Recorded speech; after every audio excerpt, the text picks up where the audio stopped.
Hello everyone, I hope you're all doing well.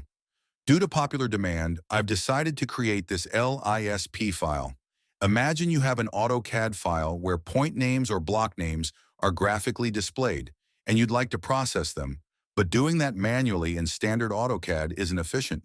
With this Lisp routine, we can easily extract text and XYZ coordinates into a text format, making your work smoother and faster. Enjoy the tutorial. Quick note: 99.8% of viewers aren't subscribed yet, so don't forget to hit the like button and subscribe for more useful content. Let's get started.